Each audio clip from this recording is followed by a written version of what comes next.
Let's consider the following question on variation. Y is inversely proportional to x squared. When y equals to 10, x equals to 2. What is the value of y when x equals to 10? Okay, let's go.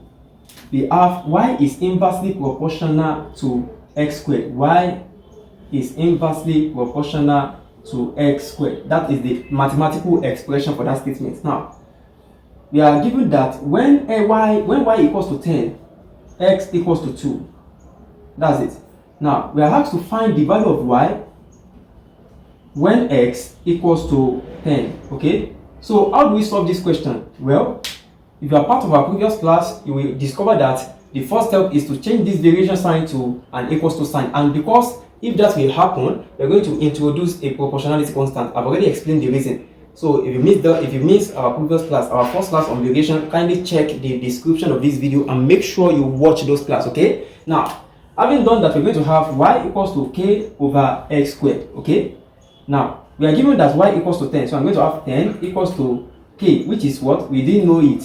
We have to get the value of k first, which is the proportionality constant. So s is 2. So I'm going to have 2 squared here. So I'm going to have 10 equals to what? K over 4. So k equals to what? 10 times 4. 10 times 4 is what? 40. So the value of k is 40. Now, having gotten the value of k as 40, we can proceed to calculate the value of y when x equals to 10. Okay? All you have to do is that just substitute the value of substitute the value of x as 10 in this equation. Okay? Y equals to k over x squared. Y equals to what? K? 40. I'm going to have 40 over x squared. This is the relationship that is connecting between y and x squared. This is the relationship. Now, to get any value of x, we can just substitute the value of y as anything. And to get any value of y, we can just substitute the value of x as anything. Now, we are asked to find the value of y when x is 10. So I'm going to have y equals to 40 over 10 squared. So y equals to 40 all over 100. Do you understand? Okay. Now, having gotten to that point, y equals to, reduce it to the lowest time, we're going to have 2 over 5. Okay. That is the value of y. Okay. Now, for the next question, please kindly pay attention. The intensity high of illumination given by a projector varies inversely as the square of the distance of its lamp on the screen from the screen. If the projector is 20 meters from the screen when the intensity is 2.5, find the distance when the intensity is 62.5. Okay, now let us interpret the question.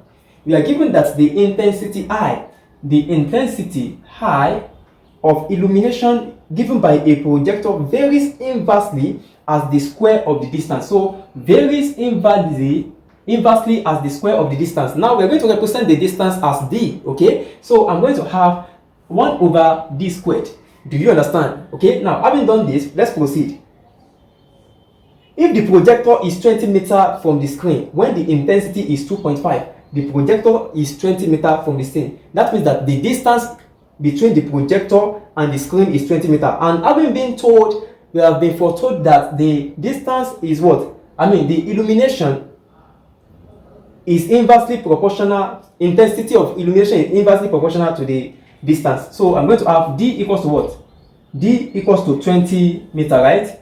Now, and the screen, and from the screen, when the intensity is 2.5, so high equals to 2.5.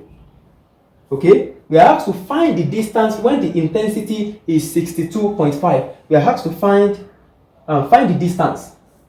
We don't know the distance when the intensity is 62.5, when I is equals to 62.5. Okay, now we cannot solve this question directly without introducing a proportionality constant. And I've already told you the goals of a proportionality constant. It measures the degree of differences between our variable. You get what I'm trying to say? The variable here are intensity and the distance. Okay, so let's go. Let us introduce the proportionality constant. I'm going to have I equals to k over d squared. Okay, now having done this, we are given that I is what? 2.5. I'm going to have 2.5 equals to k over d squared. Now we've been given that d is what? 20. So I'm going to have all over 20 squared. Okay, are we all there? Yes. From this point, we can take the cross product. Okay, I'm going to have k equals to 2.5 multiplied by 20 squared. What's the square of 20?